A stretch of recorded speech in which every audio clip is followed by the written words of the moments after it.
Hello everyone, average के इस नए सेशन में आप सबों का स्वागत है। फ्रेंड्स, इस सेशन में हम लोग एवरेज में एलिगेशन पर बेस्ड के कुछ एक क्वेश्चन देखेंगे और फिर उसे हमें एग्जाम में कैसे अटेम्प्ट करना है, इन चीजों को देखेंगे। इसके साथ ही साथ हम लोग आज से ही एवरेज के मिसलेनियस सवालों की तरफ भी आगे बढ़ेंगे। तो फ्रेंड्स, स्टार्ट करते हैं आज के इस सेशन को। सेशन में सबसे पहले एलिगेशन की बेसिक चीजें देख लीजिए आप लोग। एक बार रिकॉल करा देता हूँ, हालांकि इन चीजों को हमने पहले डिस्कस कर रखा है। अभी इस चीज को एक एग्जांपल के थ्रू मैं कुछ एक चीजों को समझाने की कोशिश करता हूँ। वापस से आप कोशिश करना रिकॉल करने की। देखो, मान लो कि आपके पास एक पैकेट है, पैकेट 1 और दूसरा पैकेट 2 है। पैकेट 1 का जो रेट है, पैकेट 1 में कुछ प्रोडक्ट है जिसका रेट है x रुपीज पर केजी, और पैकेट 2 जो है उसका रेट है y रुपीज पर केजी। और पैकेट 1 में जो क्वांटिटी है आपके पास m केजी है, और पैकेट y में जो है, पैकेट 2 में जो है वो n केजी है। इसकी क्वांटिटी कितनी है? n KG. तो नीचे में क्वांटिटी मैं लिख देता हूँ n केजी और m केजी। तो देखिए, आपके पास ये मान लीजिए कि सस्ती सामान होगी या महंगी सामान कोई भी एक होगी। जो एक x रुपये होगी वो सस्ती होगी, और y रुपये अगर होगी तो वो महंगी होगी। और अगर इन चीजों का अगर आपको एवरेज निकालना होगा तो आप सबों ने पढ़ रखा है कि एवरेज जो होगा वो मिनिमम और मैक्सिमम नंबर के बीच में होगा। यहाँ पर अगर x छोटा मान लो और y बड़ा मान लो, जैसे ऐसे बोल देता हूँ कि x बड़ा है और y छोटा है, x बड़ा है और y छोटा है। अगर यहाँ पर एक ऐसा केस बना दूं कि x बड़ा है और y छोटा है, तो एवरेज जो होगा वो x और y के बीच में लाई करेगा। एवरेज x से छोटा होगा और y से बड़ा होगा। यहाँ तक क्लियर? यहाँ तक चीजें आपने पहले से पढ़ रखी है। इसके बाद आपको पता है कि ऊपर में ये जो x है और ये y है और ये a है, a मतलब इतना रुपया केजी। एवरेज जो रेट निकल करके आया ये a रुपीज पर केजी निकल करके आएगा। तो x, y और a इन सबों की यूनिट क्या होगी? एक जैसी होगी। यूनिट यहाँ पर क्या है? Rupees per KG, rupees per KG और रुपीज पर केजी। यानी सभी की रेट दे रखी है कि x रुपया प्रति किलो है, y रुपया प्रति किलो है और a रुपया प्रति किलो है। इस तरीके से ये रेट दे रखी है। तो इन सबों का यूनिट क्या निकला? एक निकला। और उसी के साथ नीचे में m केजी और n केजी, इन दोनों का यूनिट एक होगा। इसको यूनिट में नहीं, इसको हम रेशियो के फॉर्म में लिखेंगे। और ये रेशियो किस चीज का आएगा? तो ये रेशियो आएगा उसके नंबर की, उसके क्वांटिटी की, कितने संख्या में वो चीजें थी। राइट? अब इस चीज को आप एग्जाम में कैसे अप्लाई करेंगे, कैसे सीखेंगे? तो देखिए, इसमें से 5 चीजें हैं, x, y, a, m और n। इस 5 चीजों में कोई भी 4 चीजें दे करके आपसे 5वीं चीजों के बारे में पूछा जाएगा, या फिर कोई भी 3 चीजें दे करके बाकी जो बची 2 चीजें हैं उन चीजों के बीच का आपसे, उन चीजों के बीच में कैसा रिलेशन है, उन चीजों के बारे में आपसे पूछा जाएगा कि इन दोनों के बीच का रिलेशन क्या होगा। तो इस टाइप के क्वेश्चन पूछे जाते हैं इस पर। तो आइए स्टार्ट करते हैं आज के सेशन के क्वेश्चन को। क्वेश्चन इसी कॉन्सेप्ट पर बेस्ड है। पहला क्वेश्चन है, देखिए क्या है कि किसी परीक्षा में 120 छात्र हैं, इसके द्वारा प्राप्त अंकों का औसत 35 है। परीक्षा में पास हुए छात्रों का प्राप्तांक 40 है, प्राप्त किए गए अंकों का औसत 40 है और फेल हुओं का औसत 15 है। तो परीक्षा में उत्तीर्ण छात्रों की यानी पास हुए छात्रों की संख्या बतानी है। काफी सिंपल सा सवाल है। एक बार पहले जो अभी आपने कॉन्सेप्ट पढ़ा एलिगेशन का, इसका यूज करते हुए आप इस चीज को पहले सॉल्व कीजिए। फिर इसके बाद हम लोग इसके बेसिक तरीके को भी देखेंगे। सबसे पहले आप देखिए कि यहाँ पर 2 कैटेगरी बन रही है। परीक्षा देने वाले जो स्टूडेंट है उसकी 2 कैटेगरी बनी।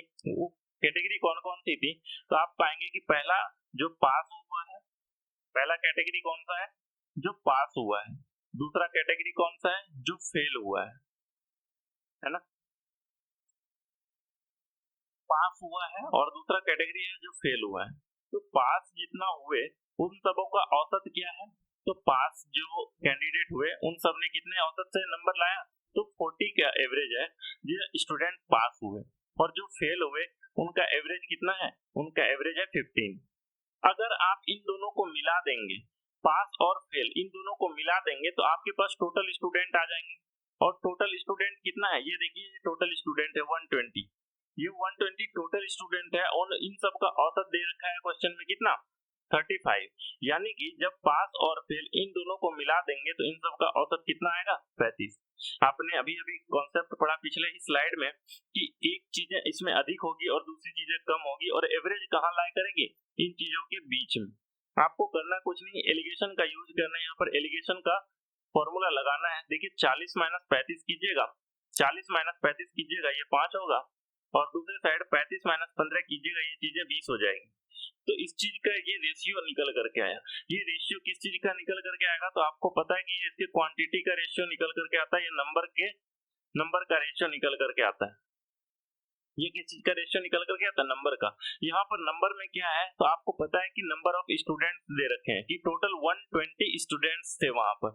तो इस चीज का रेशियो कैसे निकाला आपने कि 4:1, 20:5 का अगर आप इसको सिंप्लीफाई करेंगे तो ये चीजें निकल करके आएगी 4:1।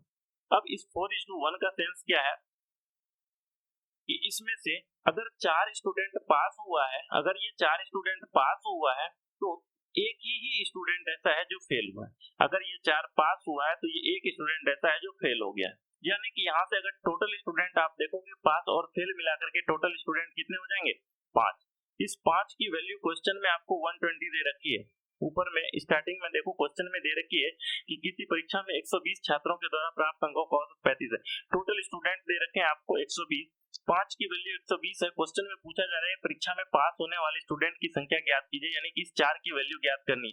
तो 5 की वैल्यू जब 120 है तो 1 की वैल्यू कितनी रही होगी, 24, और 4 की वैल्यू कितनी होगी, 96। इस क्वेश्चन का सही उत्तर क्या हो जाएगा, 96 स्टूडेंट। यहाँ तक क्लियर है।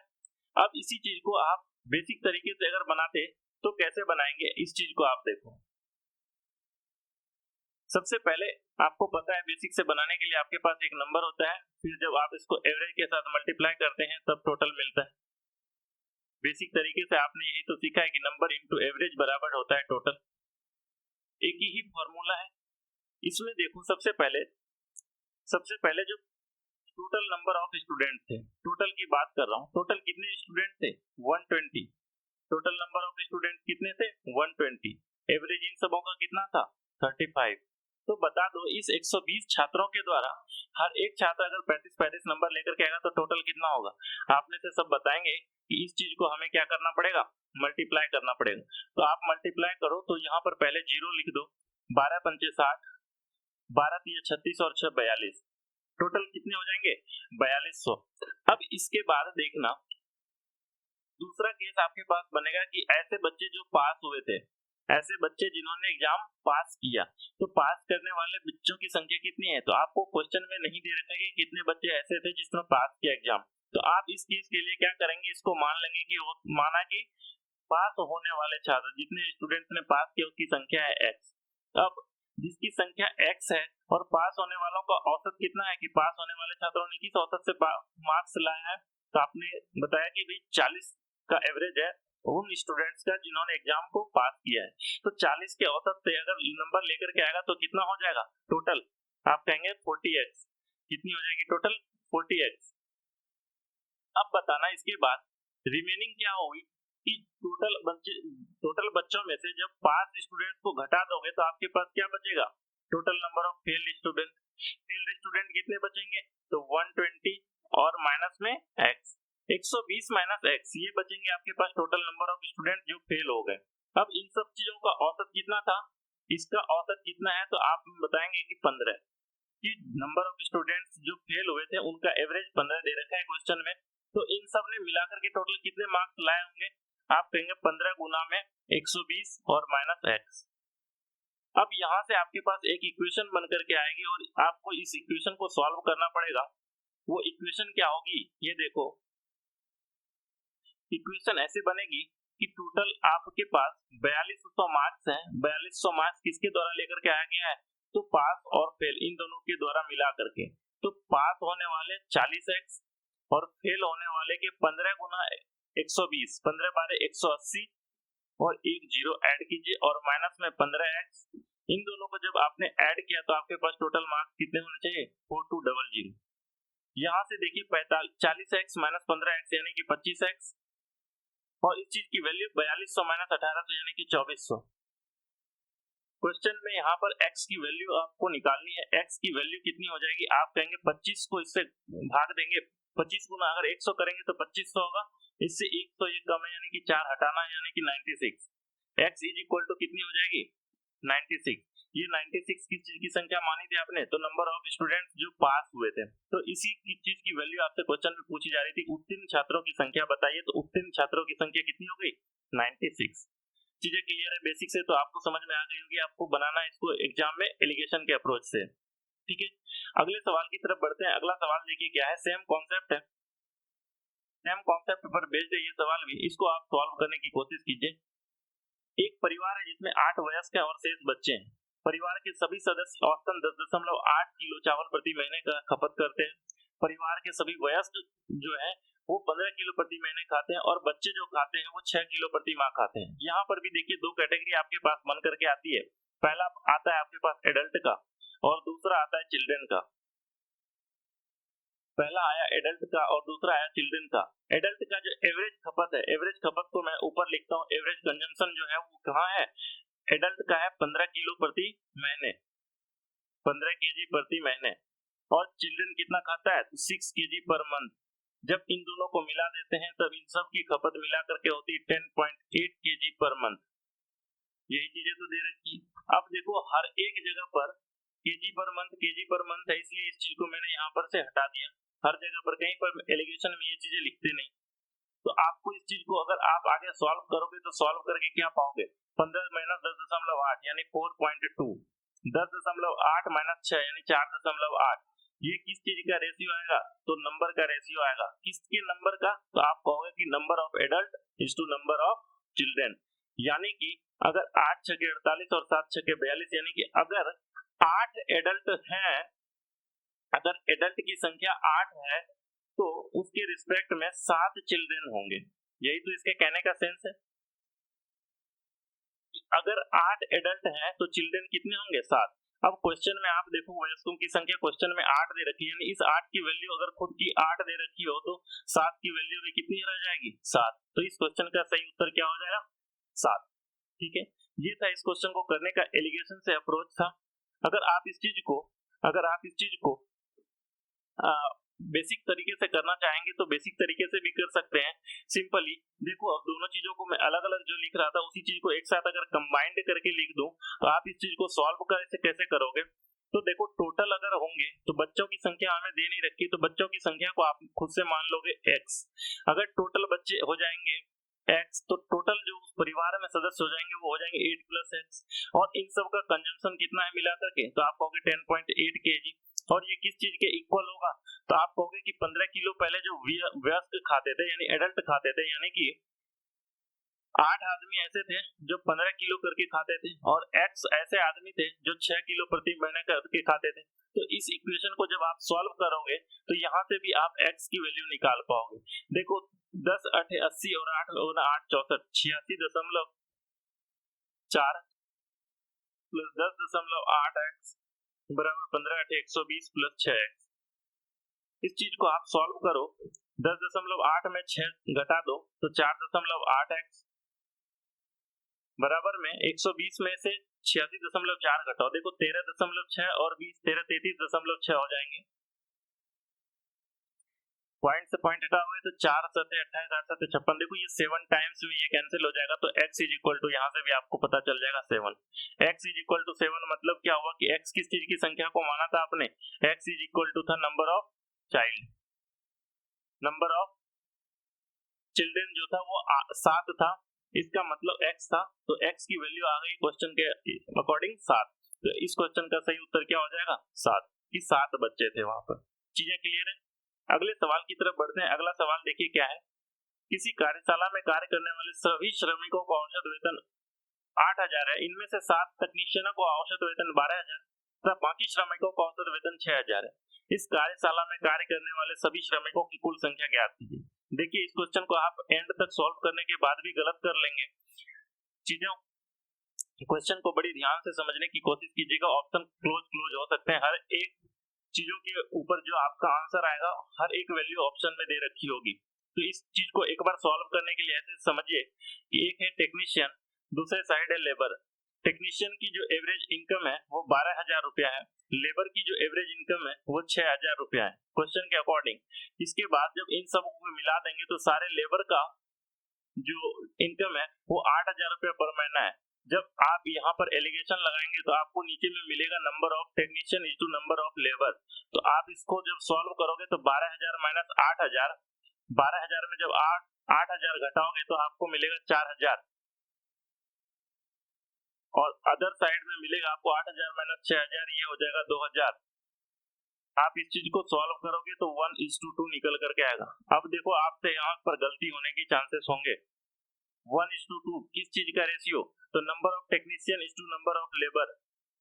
ये लेबर है, एक साइड टेक्नीशियन है कि टेक्नीशियन की संख्या अगर 1 होगी तो वहां पर लेबर की संख्या 2 थी। एक्चुअल में टेक्नीशियन की संख्या कितनी थी क्वेश्चन के अकॉर्डिंग?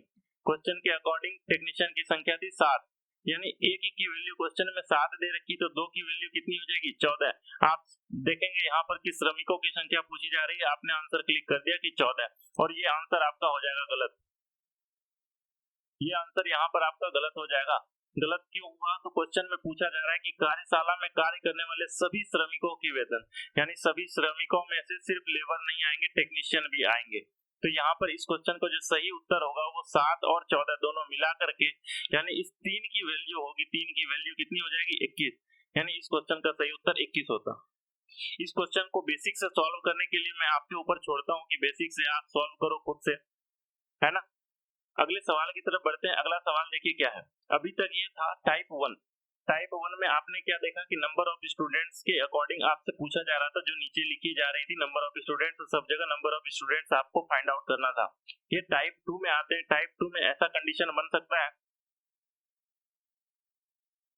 अभी तक जो आप सॉल्व कर रहे थे ए बी सी डी और ई, अभी तक जो आपने टाइप 1 में सॉल्व किया, टाइप 1 में आपने सॉल्व किया या तो डी और ई के बीच का कोई भी चीजें नहीं देकर के ये चीजें पूछी जा रही है। अब एक और ऐसा टाइप बन सकता है कि इस कंडीशन में आपसे इस चीज को नहीं दे रखा हो और बाकी सारी चीजें दे रखी हो, तो एक केस ये बनता है, ये टाइप 2। तीसरा टाइप ऐसा बन सकता है कि ऊपर वाली कोई चीजें ना दे रखी हो, तो ये चीजें बनेगी टाइप 3। ठीक है, इस चीज को आप सॉल्व करते हैं। यहाँ पर इस क्वेश्चन को पढ़ते हैं पहले, फिर इस क्वेश्चन को सॉल्व करते हैं, देखते हैं कि किस तरीके से इसको सॉल्व करना है। यदि 20 आदमियों की औसत उम्र 25 वर्ष है तथा 30 आदमियों की औसत उम्र 20 वर्ष है तो कुल आदमियों की औसत उम्र क्या होगी? आपने जब एवरेज पढ़ना स्टार्ट किया था तब भी आपको वेटेड एवरेज के कॉन्सेप्ट में ये चीजें हमने कराई थी। इसी टाइप के क्वेश्चन को कराया था जब स्कूल और कॉलेज वाले क्वेश्चन थे। तो यहाँ पर देखिए इस क्वेश्चन को सॉल्व करने के लिए देखेंगे कि पहले 25 वर्ष जिसका औसत उम्र था उसकी संख्या थी टोटल 20। फिर उसके बाद एक ऐसा केस आया जिसमें कि 20 वर्ष की औसत उम्र वाले थे और उसकी संख्या थी टोटल 30। जब इन सबों को मिला देंगे, इतना ईयर इतना ईयर, ये 25 ईयर्स वाले हैं, ये 20 ईयर्स वाले हैं, तो जब इन सब को मिला देंगे तो इन सब का औसत कितना आएगा, कितना साल आएगा, ये हमसे क्वेश्चन में पूछा जा रहा है। देखिए अभी तक जो चीजें नीचे में आपसे पूछी जा रही थी, अब वो चीजें बीच में उठा करके लेकर के आया। अब आपसे इस चीज की वैल्यू पूछी जा रही है। चीजें काफी सिंपल है।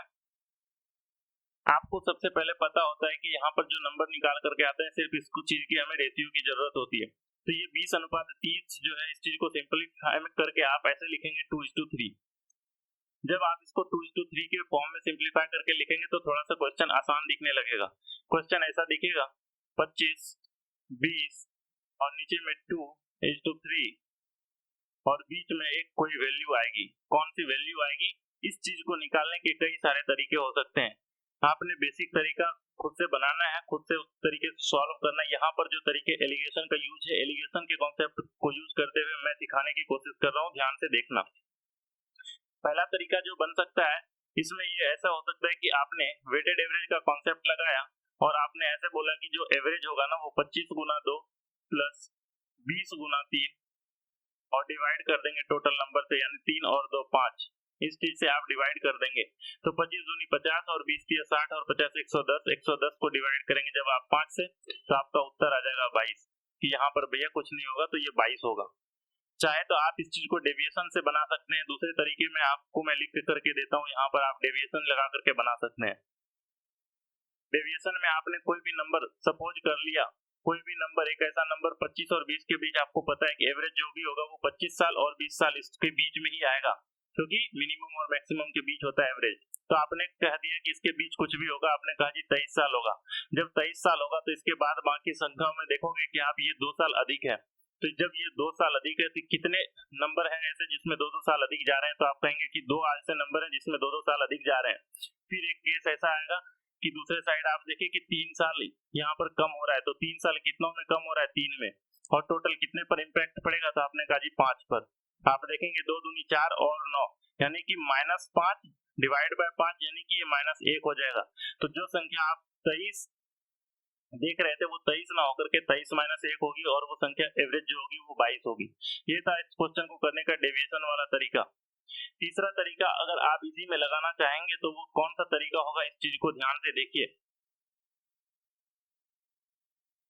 देखिए यहाँ पर आपने अभी तक जो पढ़ा है इस चीज को ध्यान से देखना। आपने पढ़ा है कि 25 माइनस समथिंग, चलो यहाँ पर एक बार फिर से लिखता हूँ, 25, 20, 2 और 3। आपने अभी तक जो पढ़ा है उसके अकॉर्डिंग मैं लिखता हूँ। आपको ये नंबर पता नहीं है, आपने क्या माना है, इस नंबर को माना आपने x की, ये नंबर मुझे नहीं पता है, लेकिन इतना पता है कि वो 25 और 20 के बीच में होगा, यानी कि 25 से छोटा होगा और 20 से बड़ा होगा। ये जो x है ये x क्या होगा, 25 से छोटा होगा और 20 से बड़ा होगा। तो 25 से छोटा लिखने के लिए आप क्या करेंगे, आप इसको किस तरीके से लिखेंगे कि ये 25 से छोटा है, कितना छोटा आप लिखेंगे, तो 25 माइनस x लिखेंगे क्योंकि ये 25 से छोटा है। दूसरी तरफ आप क्या लिखेंगे, इसको आप इसको लिखेंगे x माइनस 20, ये चीजें लिखें, और ये किसके बराबर होगा, तो आपको पता है रेशियो ये 3:2 के बराबर होगा, यानी 3/2 के बराबर होगा। 3/2 क्यों बोला, क्योंकि 25 माइनस x किसको रिप्रेजेंट करेगा, 3 को, यानी 25 माइनस x रिप्रेजेंट करेगा 3 को, x माइनस 20 2 को। यहाँ से अभी आपको सवाल को सॉल्व करेंगे तो x is equal to nothing but 22 निकल करके आ जाएगा, और x बराबर 22 आ जाएगा। ये था इस क्वेश्चन को एलिगेशन में ही तीसरे तरीके से करने का यूज। आपको इसको करने के लिए चौथा तरीका देखिए, जो तरीका आपको एक्चुअल में यहाँ पर जरूरत है, जो चीजें आपको एक्चुअली यूज करना है हर एक जगह, वो तरीका क्या है, बड़ी ध्यान से देखने की जरूरत है। छोटी सी गलती होगी तो आप ये चीजें सीख नहीं पाएंगे। 25 है, 20 है, 2 और 3 के अनुपात में है। जो बातें बता रहा हूँ ध्यान से देखना। हमें बीच की चीजों के बारे में कुछ नहीं पता है कि बीच में क्या चीजें हैं, बस इतना ध्यान देना कि ये 25 और 20 इन दोनों के बीच में कितने का अंतर है। 25 और 20 में कितने का अंतर है, 5 का अंतर है। आप देखेंगे 25 और 20 में कितने का अंतर है, 5 का। इस 5 को 2 और 3 के अनुपात में आपको डिवाइड करना है। ध्यान रखना ये जो 5 है, जितना डिफरेंस आया इसको नीचे में दी हुए अनुपात में डिवाइड करना है। 2:3 में डिवाइड करोगे तो ये संख्या 2 और 3 ही बन करके आ जाएगी। जब ये संख्या 2 और 3 खुद बन करके आ जाएगी तो आप इसको ऐसे लिखोगे, ये संख्या यहाँ पर 2 होगी और ये संख्या यहाँ पर 3 होगी, और सिंपली आपको एलिगेशन लगा देना है। आप बताओ कि 25 में से कौन सी संख्या को घटाओगे कि ये संख्या 3 देगी। 25 में से कौन सी संख्या को घटाओगे तो ये 3 देगी, तो आप कहोगे कि ये संख्या यहाँ पर क्या होगी, 22 होगी, और ये इस तरीके से 22 आपका आंसर हो जाएगा। इस तरीके से नहीं बनाना चाहो तो दूसरी तरफ से ऐसे बना लो कि 20 से कौन सी ऐसी संख्या होगी, 20 से संख्या कितनी बड़ी होगी एवरेज, तो आप कहोगे 2, तो 20 से 2 बड़ी कितनी हो जाएगी, 22।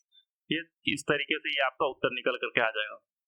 चीजें क्लियर है, बार बार अलग अलग तरीके से समझाने की कोशिश की है। उम्मीद करता हूँ ये चीजें आपको बड़ी आसानी से समझ में आ गई होगी। चलो अगले सवाल की तरफ बढ़ते हैं। अगला सवाल देखते हैं कि क्या है। अगला सवाल है कि यदि 60 लड़कों का औसत प्राप्त अंक 60 लड़कों का औसत प्राप्त अंक 70 है, उनमें से 30 लड़कों का औसत प्राप्तांक 60 है, तो शेष लड़कों का औसत प्राप्तांक क्या होगा। तो यहाँ पर पहले ये बता देना कि शेष लड़कों की संख्या कितनी है। आप बताओ, पहले 30 लड़का ले लिया है, 60 लड़के हैं, शेष लड़के भी 30 बचे। जब ये 30 बचे तो अब सवाल आसान है। सवाल ऐसा है कि पहले जो एवरेज प्राप्तांक है पहले 30 स्टूडेंट्स की, फर्स्ट 30 स्टूडेंट्स के एवरेज जो है वो 60 है। बाद के 30 एवरेज स्टूडेंट हैं, इसका एवरेज हमें नहीं पता है, लेकिन जब इन 60 स्टूडेंट को जोड़ देते हैं, एक साथ रख लेते हैं, तब इन सब का औसत हमें पता है कि ये 70 है। अब बताओ यहाँ पर ये x निकालना है, यानी कि ये टाइप 3 का सवाल है। टाइप 3 का सवाल है तो इस चीज को निकालने के लिए बिल्कुल आसान सा तरीका है। इस तरीके को आपने कई बार अभी तक पढ़ चुका है, आप इन तरीकों को अब तक कई बार पढ़ चुके हैं। यहाँ पर देखो आप कि 60 है, x है, ये 70 है। आप इसमें देखो कि ये 70 और 60 का डिफरेंस कितना है, 10। आपने देखा कि यहाँ पर 10 आ रहा है, इस साइड का डिफरेंस 10 आ रहा है। और जब आप इस चीज के रेशियो को निकाल करके देखोगे तो ये नीचे में 1:1 के रेशियो में 1:1 के रेशियो में कहने का सेंस ये है कि अगर एक की वैल्यू 10 है तो इस साइड भी 10 ही होगी, क्योंकि ये 1:1 के फॉर्म में। चीजें क्लियर है यहाँ तक? आप बताओ, ये संख्या 60 से बड़ी है, दूसरी तरफ क्या होगी, ये 70 से 10 बड़ी होगी। ये संख्या x कितनी होनी चाहिए, 70 से 10 अधिक 80 होनी चाहिए, क्योंकि ये संख्या जो है 70 जो है ये 70 60 और 80 के बीच में होगी ये संख्या।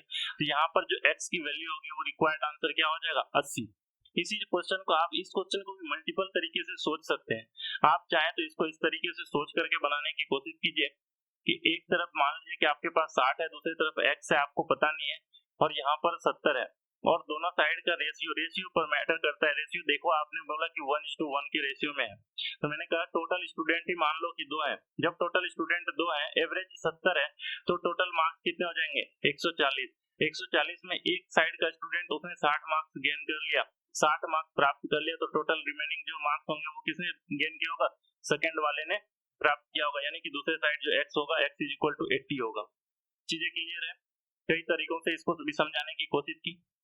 अगले सवाल को देखो, सवाल बड़ा ही सिंपल सा है ये कि m छात्रों की एक कक्षा है और परीक्षा के प्राप्तांकों का औसत 70 है। m स्टूडेंट है एक कक्षा में और उसका जो एवरेज है वो 70 है, और दूसरी तरफ क्या है, n छात्र है और उसका एवरेज क्या है, 91 है। यदि दोनों के प्राप्तांकों को मिला दिया जाए तो औसत 80 हो जाता है। तो m/n m/n क्या होगा? क्वेश्चन बड़ा ही सिंपल है। m है, इसका एवरेज कितना दे रखा है, 70, और n का एवरेज कितना है, 91। जब इन दोनों को मिला देते हैं तो इसका एवरेज कितना हो जाता है, 80। तो यहाँ से आप बताओ m/n की रेशियो आपको तो आसानी से दिख जाएगी। इन सब का गैप कितना हो जाएगा, 91 - 80 = 11, और 80 - 70 ये गैप हो जाएगा 10। तो m/n इसकी वैल्यू कितनी हो जाएगी, 11/10। इस क्वेश्चन का सही उत्तर 11/10। अगले सवाल की तरफ बढ़ते हैं। अगला सवाल लिखे क्या है, 12,000 सेना की जवान है, उसमें भारतीय और अमेरिकन दोनों सैनिक है। उसमें से क्या है कि अमेरिकन सैनिक है और उसकी हाइट जो है वो 5 फुट 10 इंच है, जबकि भारतीय सैनिक है उसकी एवरेज हाइट जो है वो 5 फुट 9 इंच है। उसकी एवरेज हाइट कितनी है, 5 फीट 9 इंच। यदि पूरे समूह की औसत लंबाई 5 फुट 9 3/4 है, तो समूह में भारतीय जवानों की संख्या पूछी जा रही है। सबसे पहले देखो, एक तरफ अमेरिकन है, दूसरी तरफ कौन है, इंडियन है। अमेरिकन की हाइट जो एवरेज हाइट दे रखी है वो 5 फीट 10 इंच दे रखी है। इसको फीट बोलते हैं, फिर ये इंच में आती है, इसको इस तरह से डिनोट करते हैं। देखो, फिर भारतीय जो सैनिक है उसका कितना है, 5 फीट और 9 इंच, 5 फीट और 9 इंच। दूसरी तरफ है, इन दोनों को जब मिला देते हैं तो इसका जो एवरेज आता है वो 5 फुट 9 3/4। 9 3/4 का मतलब क्या है, 9.75 लिख सकते हैं इसको। इसको 9.25 पढ़ते हो, ये भी 9.25, 9.75 इसको लिख सकते हैं, 9.75 इंच, इतना इंच है। तो समूह में भारतीय जवानों की संख्या बतानी है। आप बताओ, यहाँ से अगर आप एलिगेशन लगा दोगे तो एलिगेशन लगाने के बाद क्या निकल करके आ जाएगा, यहाँ पर नंबर के रेशियो आ जाएंगे। किसके बीच के नंबर होंगे, तो number of American force, number of Indian army, इन दोनों के बीच का, अमेरिकन आर्मी और इंडियन आर्मी के नंबर्स के बीच का रेशियो निकल करके आ जाएगा। आप बताओ, 5 फीट 10 इंच में जब 5 फीट 9.75 इंच को घटाओगे तो कितना बचेगा, 0.25 इंचेज, यही तो बच रहा है। 5 फुट 9.75 इंच में जब 5 फुट 9 इंच हटा दोगे तब ये कितने के बराबर हो जाएगा, तो 0.75 इंचेज। जब आप इसके रेशियो को निकालोगे तो आप देखोगे 25 के 75, यानी ये 3 और यहाँ पर 1, ये 3:1 के अनुपात में आया। इसी तरह से आपने पहला क्वेश्चन जो किया था, पहले क्वेश्चन के ही बेस पर है, इस 4 की वैल्यू क्वेश्चन में दे रखी है 12,000, तो 1 की वैल्यू कितनी हो जाएगी, तो 3,000। जब 1 की वैल्यू 3,000 हो जाएगी तो नंबर ऑफ इंडियन आर्मी कितनी हो जाएगी, 3,000, यानी 1 की ही तो वैल्यू पूछी जा रही थी। सिंपल सा क्वेश्चन था। अगले सवाल की तरफ बढ़ते हैं। अगला सवाल देखिए क्या है कि एक समूह में 25 सबसे छोटी संख्या है जिसका माध्य 15 है, जबकि समूह के सभी संख्याओं का माध्य 17 है। यदि इस समूह के 25 सबसे छोटी संख्याओं को छोड़ने पर शेष संख्याओं का माध्य 18.25 है। देखो, ये भी क्वेश्चन सिंपल सा है कि पहले माध्य 15 है और ऐसी संख्या है 25। जब इस 25 को छोड़ देता है, ये 25 संख्या ग्रुप को छोड़ देती है, तब जो उसका एवरेज होता है, एवरेज वो 18.25 हो जाता है। और 18.25 जो होता है अगर इन दोनों को मिला दें, यानी कि स्टार्टिंग के ये जो सबसे छोटे जो 25 संख्या है और कुछ ऐसी संख्या जो इससे बड़ी है, इन सबको जब मिला देते हैं तब इसका एवरेज कितना होता है 17। ये था इस क्वेश्चन, यही था ये क्वेश्चन। अब इस चीज को बस आपको सॉल्व करना है आगे। तो आप बताओ 18.25 माइनस 17 कितना हो जाएगा 1.25। दूसरे साइड लिखता हूँ 1.25 और 17 माइनस 15 होगा, ये हो जाएगा 2। 17 माइनस 15 कितना हो जाएगा, ये 2। तो इसका रेशियो किस फॉर्म में आएगा, तो आप देंगे 25 25 100 और 25 8 200, यानी कि 5:8 के अनुपात में हो जाएगा, अनुपात हो जाएगा इसका 5:8। यानी कि छोटी संख्या, सबसे छोटी जो संख्या थी वो 5 छोटी संख्या थी, जिसको निकाल दिया गया इस ग्रुप से, और उसके बाद जो बची हुई संख्याएं थी वो 8 बची। तो टोटल स्टार्टिंग में ग्रुप में कितनी संख्या थी, छोटी और बड़ी सबको मिला करके, तो 13 संख्याएं टोटल थी। इस 5 की क्वेश्चन में आपको वैल्यू दे रखी कि 5 की वैल्यू 25 है। क्वेश्चन में आपसे पूछी जा रही टोटल की वैल्यू बता दो, यानी 13 की वैल्यू बता दो। तो 13 की वैल्यू कितनी हो जाएगी, 13 पंचे 65। इस क्वेश्चन का उत्तर कितना हो जाएगा 65। यानी टोटल समूह में कितने संख्या थे, तो 65 संख्याएं। चीजें क्लियर। देखो ये डबल एलिगेशन का एक क्वेश्चन है। इसमें क्या है कि गणित की 3 कक्षा है, एक्स वाई और जेड। उसमें से एक टेस्ट लिया गया अलजेब्रा का, उसमें से एक्स जो क्लास था इसका एवरेज स्कोर 83 था, वाई का 76 और जेड का 85। तो इसमें 3 अलग अलग क्लास है, एक्स वाई और जेड। इन सब के जो स्कोर थे, एवरेज स्कोर थे, एक्स का 83 है, वाई का 76 है और जेड का जो एवरेज है वो 85 है। अगर एक्स और वाई दोनों को अगर मिला देंगे तो एक्स और वाई इन दोनों का एवरेज, इन दोनों के बीच में लिखता हूं इन दोनों का एवरेज, एक्स और वाई का एवरेज 79, वाई और जेड का जो एवरेज स्कोर है ना वो 81 है। तो क्वेश्चन में पूछा जा रहा है एक्स वाई और जेड का औसत स्कोर क्या होगा। देखो यहाँ पर सबसे पहला क्वेश्चन जो बनेगा वो ऐसा बन सकता था कि एक्स वाई और जेड, इसमें नंबर ऑफ स्टूडेंट्स का रेशियो बता दीजिए आप। दूसरा क्वेश्चन जो बन रहा है ये सेम क्वेश्चन है, एक्स वाई और जेड, इसका एवरेज स्कोर बता दीजिए। तो ये दो क्वेश्चन यहाँ से बनेंगे। तो पहला नंबर जो क्वेश्चन है X to Y to Z, ये तो हर हाल में हमें निकालना पड़ेगा। एवरेज निकालने के लिए हमें ये चीजें पता होनी चाहिए ना कि किस क्लास में कितने बच्चे हैं। तो इस चीज को जब निकालेंगे तो इस चीज को निकालने का जो तरीका होगा, इस चीज को यहाँ पर सीखना है। इसमें डबल एलिगेशन कैसे लगेगा, तो देखो पहला एलिगेशन हम लगाते हैं एक्स और वाई। एक्स और वाई के बीच जब आप एलिगेशन लगाओगे तो देखोगे 83 माइनस 79 ये 4, दूसरी तरफ 79 माइनस 76 ये 3।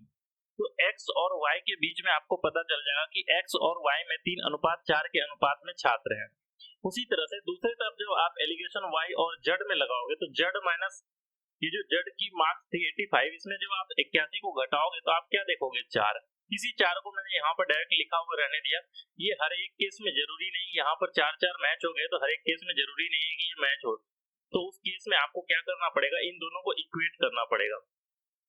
तो 3:4 था एक्स और वाई। वाई और जेड में जब एलिगेशन लगा रहे हैं तो जेड का है वैल्यू 85, 85 माइनस 81 हुआ ये 4 लिख दिए, फिर 81 माइनस 76 यहाँ पर 5 लिख दिए।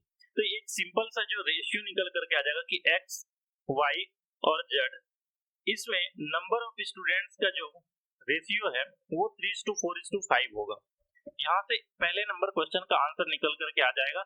अगर हमसे ये पूछा होता कि एक्स वाई और जेड में कितने नंबर ऑफ स्टूडेंट्स थे तो आपका आंसर होगा 3:4:5।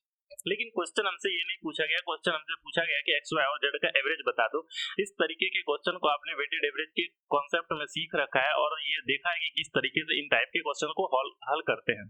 ठीक है, यहाँ पर मैं ज्यादा डिटेल से नहीं बताते हुए डायरेक्टली मैं डेविएशन का अप्रोच यूज करता हूँ, डेविएशन से बनाता हूँ।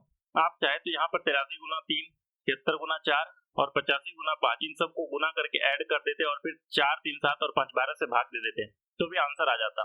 लेकिन डेविएशन जब है हमारे पास तो हमें इन चीजों का यूज करने की जरूरत नहीं है।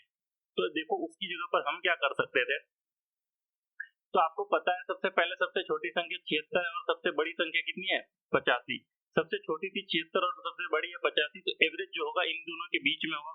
एवरेज इन दोनों के बीच में आप 80 मानोगे, 82 मानोगे, 85 मानोगे, कुछ भी मानोगे, 85 से कम और 76 से अधिक, 85 छोड़ करके और 76 छोड़ करके कुछ भी एवरेज मानोगे तो आप कहोगे एवरेज मैं 80 मानता, अगर आप एवरेज 80 मानोगे तो 83 के साथ भी ऑपरेशन करना पड़ेगा, 76 के साथ भी और 85 के साथ भी। तो इसलिए मैंने क्या कहा, मैंने यहाँ पर ऐसा किया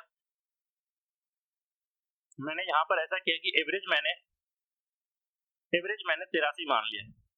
एवरेज मेरे ख्याल से 83 है। जब एवरेज 83 होगा तो आप ये देखेंगे कि आपको एक्स के साथ ऑपरेशन करने की जरूरत नहीं होगी, क्योंकि 83 और 83 का जो डेविएशन है वो 0 हो जाएगा। तो आपके पास काम सिर्फ 76 और 85 के साथ करने के लिए बाकी रहेगा। तो आप बताओ 83 से 76 कितना कम, आप कहोगे -7। कितने पर कम होगा, तो आप कहोगे 4 पर। दूसरे एंड पर आप देखोगे 83 से 85 2 अधिक है, 2 अधिक कितने पर, तो आप कहोगे 5 पर। और एक तरफ तो ये 0 रह गया, x तो 0 रह गया। तो आप बताओ इन चीजों का इम्पैक्ट कितने पर पड़ेगा, 5 4 9 और 3 12 पर। इतना डिफरेंस हो रहा है। तो आप इस चीज को सॉल्व करो, 83 और माइनस में हो जाएगा। देखो 7 चौके 28 और 28 माइनस में है और प्लस में है 10, यानी -18 और बटे में 12। तो इस चीज को आज जब आप सॉल्व करोगे तो ये 1.5 यानी कि 81.5। इस क्वेश्चन का जो सही उत्तर हो जाएगा वो 81.5 हो जाएगा। चीजें क्लियर है? आपको सिर्फ यहाँ पर समझना सिर्फ इस चीज को था कि ये चीजें कैसे निकालेंगे और डबल एलिगेशन का यूज कैसे करेंगे। एक ऐसा केस भी आएगा, चलो अगले सवाल में एक ऐसा केस आएगा यहाँ पर जैसे 85 - 81 भी 4 आ गया और 83 - 79 भी 4 आ गया। तो एक ऐसा केस भी आएगा जब दोनों केस में अलग अलग हो, तब कैसे बनाएंगे। तो चलो अगले सवाल में देखते हैं। अगला सवाल देखो क्या है कि 4 भाग है ए बी और सी और डी, इसके और इसका जो एवरेज वेट है ना वो दे रखा है आपका 60 kg। इसका सॉल्यूशन एक बार देखो, ए बी सी और डी, इसका जो एवरेज वेट दे रखा है ना वो 60 दे रखा है। एवरेज वेट इन सबका 60 है। इसमें से फिर ए बी सी और डी का अलग अलग वेट दे रखा है कि ए का जो वेट है वो 45 है, बी का जो है वो 50 है, सी का है वो 72 है और डी जो है वो 80 का है। तदनुसार यदि भाग ए तथा भाग बी का सम्मिलित औसत भार 48 हो। अब यहाँ पर ध्यान से देखना, ए और बी का सम्मिलित औसत भार 48 यानी ए और बी का, बी और सी का सम्मिलित औसत भार 60 है। तो भाग ए और डी के संख्या का अनुपात क्या होगा। ए और डी का एवरेज अनुपात पूछा जा रहा है कि ए और डी में कितने होंगे। देखो दो चीजें सबसे पहले यहाँ पर ये सीखते हैं, पहले से ये सीखते हैं कि किस तरीके से इसको बेसिक मेथड से सॉल्व करेंगे। एलिगेशन में देखो चीजों को ध्यान से एक बार देखने की जरूरत होगी ऐसे क्वेश्चंस में। तो आप पहले यहाँ पर पाओगे कि 50 - 48 ये 2 और 45 और 48 का अंतर 3, तो 2:3 किसका रेशियो आया, A:B का। नीचे ऐसे आप लिखो A:B आया 2:3। वहीं दूसरी तरफ आप लगाओ बी और सी में जब एलिगेशन लगाओगे आप देखोगे 72 - 60 कितना हो जाएगा, ये 12, ये अलग है। 72 - 60 12 और 60 - 50 कितना 10। तो बी और सी का जो अनुपात आएगा वो 12:10 यानी कि ये 6:5। इसको जब कट करोगे तो ये 6:5। तो यहाँ से आप इधर भी ऐड करो, B:C है जो वो 6:5। अब इन सब का एक कंबाइंड रेशियो जो होगा वो निकालना होगा। आप देखो ऊपर वाले केस में यहाँ 2:3 है यानी बी की वैल्यू यहाँ 3 है, नीचे वाले केस में बी की वैल्यू 6 है जबकि दोनों जगह बी ही है। तो ऊपर वाले केस में अगर आप 2 से मल्टीप्लाई कर दोगे तो ये दोनों एंड पर बी बराबर बराबर हो जाएगा। तो इसका जो कंबाइंड रेशियो निकलेगा 4:6:5 यानी कि ए बी और सी का जो अनुपात निकला वो 4:5:6 निकला, सॉरी 4:6:5 निकला। इसको ऐसे समझो A:B:C:D। ए का जो वेट है वो 45, बी का जो वेट है वो 50, सी का जो वेट है वो 72 और डी का वेट है वो 80। जबकि ए में संख्या 4, बी में संख्या 6, सी में संख्या 5, डी में संख्या पता नहीं और टोटल संख्या आपको पता है कि 6 4 10 5 15 और 15 प्लस एक्स, ये टोटल नंबर हो जाएंगे। और ए बी सी डी सब का एवरेज आपको पता है कि 60। आप अगर डिटेल्स से बनाना चाहोगे तो डिटेल्स से बनाने में कितना आसान हो गया। अब आप इस चीज को देखो, आपने क्या देखा यहाँ पर, आपने यहाँ पर अब क्या देखा कि 45 × 4 180, 50 × 6 300, 72 गुना 5 360 और 80 गुना x 80x। इसको मल्टीप्लाई करो 15 छके 900, 15 गुना 60 था इसीलिए 15 गुना 6 90 और एक जीरो एक्स्ट्रा लगेगा 900 और ये 60x। यहाँ से आप जब इसको सॉल्व करोगे तो आप देखोगे 60x को घटाओगे 80x में 20x 36 और 30। पहले तो देखो 18 3 54 540 और 30 840, 840 को 900 में घटाओगे तो ये 60। यहाँ से x is equal to directly आपको दिख जाएगा 3। x इज इक्वल टू 3 का मतलब ये हुआ कि ये जो x है यहाँ पर 3 होगा, यानी कि a की वैल्यू 4 d की वैल्यू 3 तो a is to d 4 is to 3। ये आपके इस क्वेश्चन का सही उत्तर हो जाएगा a इज टू d। ये था इस क्वेश्चन को करने का। एलिगेशन में डबल एलिगेशन लगाने के बाद भी एक बेसिक सा तरीका जिससे आप इस चीज को सॉल्व कर पाते हैं। चीजें क्लियर है? चाहे तो आप इसको यहाँ से इस तरीके से बेसिक से बनाओ या फिर इसी में यहाँ पर एक डेविएशन लगा करके थोड़ा सा आसान बना सकते थे। डेविएशन लगा करके आप इसको थोड़ा सा आसान कैसे बना सकते थे आप ये देखते। चलो इस चीज को एक बार वापस इरेज करता हूं, फिर इसके बाद देखो। देखो इतनी चीजें आपको समझ में आ गई थी। इस साइड में इरेज करता हूं।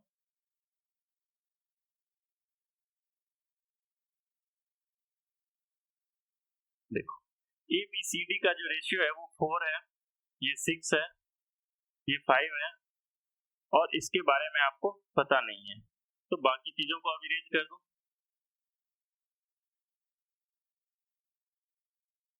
अब देखो डेविएशन का यूज करके आप इसमें किस तरीके से इसको सॉल्व करते तो आपको इतनी ज्यादा मानने की जरूरत नहीं पड़ती। आपको यहाँ पर सिंपली d की वैल्यू निकालनी है कि d की मान कितनी होगी। तो इसके लिए आप क्या देखोगे कि सबका एवरेज कितना है 60। आप बताओ a कितना कम है, आप कहोगे -15। कितने पर कम है? आपने कहा जी 4 पर। आप दूसरी एंड पर देखोगे b कितना कम है, आपने कहा जी -10। कितने पर? 6 पर। अदर एंड पर आओ, आप अदर एंड पर आओगे तो ये देखोगे कि कितना अधिक है 12। कितने पर? 5 पर। दूसरे केस में आप यहाँ पर बताओ कि यहाँ पर एक ऐसी संख्या आनी चाहिए जिसके कारण इसका जो नेट डेविएशन है वो 0 हो जाना चाहिए। नेट डेविएशन 0 हो जाना चाहिए, इसका सेंस क्या बनता है? आप देखो यहाँ पर ये -60 हुआ, ये भी -60 हुआ, ये +60 हुआ। इसका मतलब यहाँ पर जब तक आप +60 लेकर के नहीं आएंगे तो ये पूरे के पूरे इक्वेशन कितने होंगे? 0 तो बनेंगे नहीं। आप बताओ यहाँ पर +60 आना चाहिए। +60 आने के लिए आपको यहाँ पर क्या लाना पड़ेगा? आप बताओ कि ये चीजें डेविएशन के थ्रू देखो कि 20 अधिक है, 20 अधिक है, लेकिन मुझे 60 अधिक करना है। तो इस तरीके से अगर आपको यहाँ पर 60 अधिक करना है तो कितने नंबर आपको लेकर के आने पड़ेंगे? तो आप कहोगे कि 3 नंबर पर मुझे 20 20 20 का इम्पैक्ट डालना पड़ेगा, तभी यहाँ पर जाकर के 60 आएगा। इसका मतलब यहाँ पर डी के जगह पर कितनी संख्या होंगी? 3। ये था इस क्वेश्चन को करने का दूसरा तरीका, जो चीजें आपने अभी तक सीखी। अब देखो एक्चुअल तरीका, जिस तरीके से आपको इसे अटेम्प्ट करना है, हालांकि ये चीजें आपको पहली बार में नजर बिल्कुल भी नहीं आएगी। जब तक आपने प्रैक्टिस ना कर रखी हो तब तक आपको ये चीजें नजर नहीं आएगी। ध्यान देना A, B, C और D इन सब का एवरेज अलग अलग दे रखा है 45, 50, 72 और 80 और इन सब का एवरेज दे रखा है 60 kg। इसमें से सेकेंड वाली लाइन जब पढ़ोगे कि B और C का सम्मिलित औसत भार 60 किलो है। B और C का सम्मिलित औसत भार 60 किलो है। इस लाइन से सारी चीजें क्लियर हो जाती कि किस तरीके से ये क्वेश्चन को हम आसानी से सॉल्व करेंगे। देखो इसमें क्या है कि आपने एक रिप्लेसमेंट का जब कॉन्सेप्ट पढ़ा था, उसमें आपने पढ़ा था कि अगर किसी ग्रुप में एवरेज के बराबर कोई भी संख्या आती है लेकर के, या एवरेज के बराबर कोई भी संख्या छोड़ करके लेकर के कुछ भी आए तो उससे एवरेज पर कोई इम्पैक्ट नहीं पड़ेगा। इस चीज का मतलब ये हुआ यहाँ पर कि B और C इन दोनों का जब औसत 60 है तो अगर इन दोनों को हम इस ग्रुप से निकाल दें तो पर भी एवरेज 60 का 60 ही रह जाएगा। कहने का सेंस यह हुआ कि B और C को अगर निकाल देंगे ग्रुप से तो जो बाकी बचा ए और डी, इसका भी औसत 60 ही रहेगा।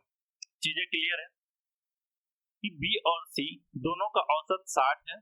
अगर इन चीजों को इस पूरे ग्रुप से निकाल देंगे तो पर भी ए और डी यानी बची हुई संख्याएं जो है उसका औसत सेम रहेगा।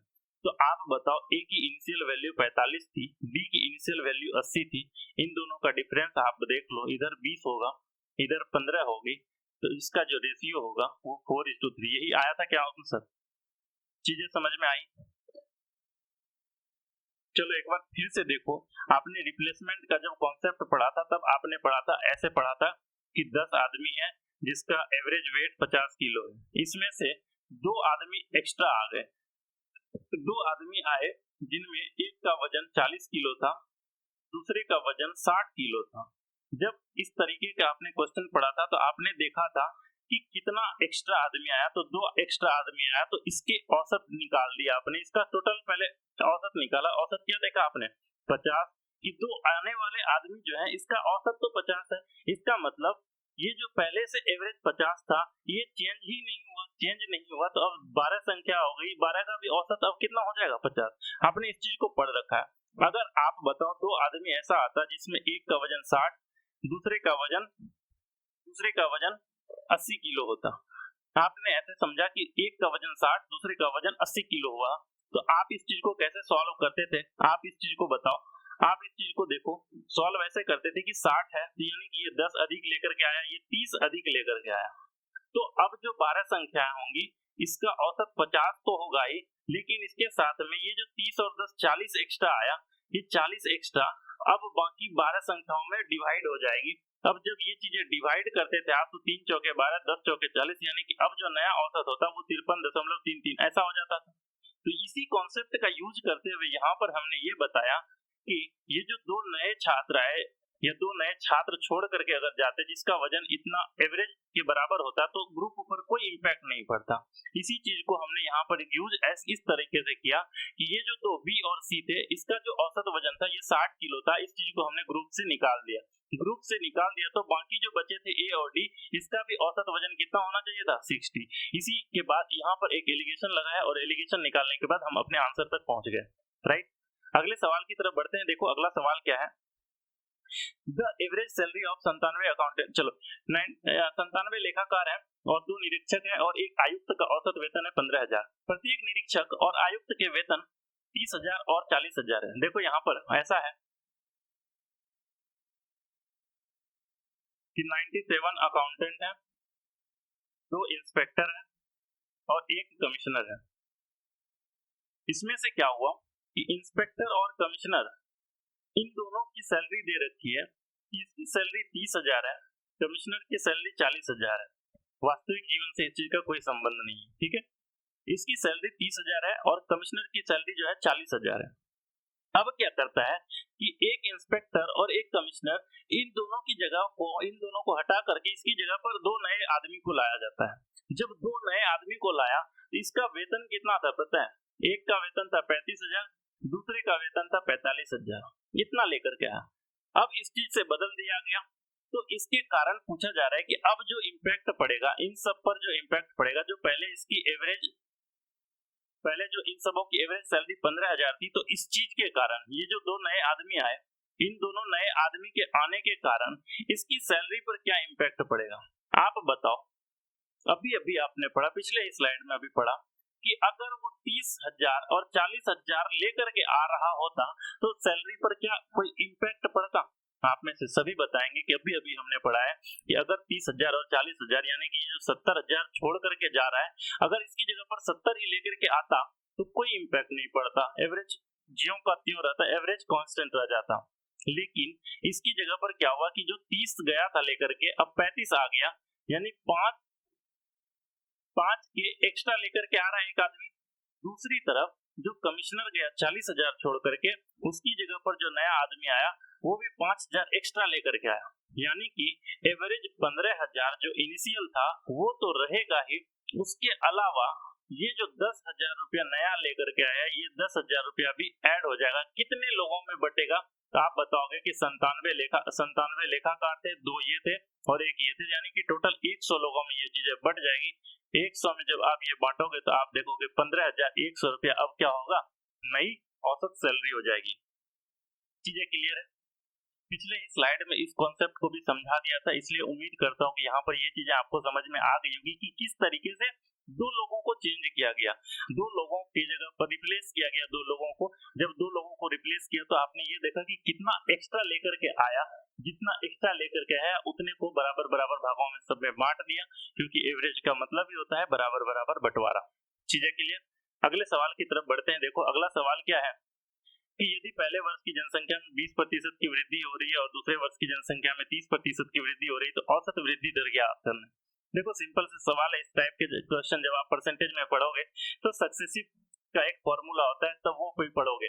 सक्सेसिव का फॉर्मूला बेसिकली क्या होता है कि अगर ए की वृद्धि हो रही है और बी की वृद्धि हो रही है, पहले A% बढ़ रहा है फिर B% बढ़ रहा है, तो इसका जो फॉर्मूला होगा, देखो पहले A% बढ़ा फिर बाद में B% बढ़ा,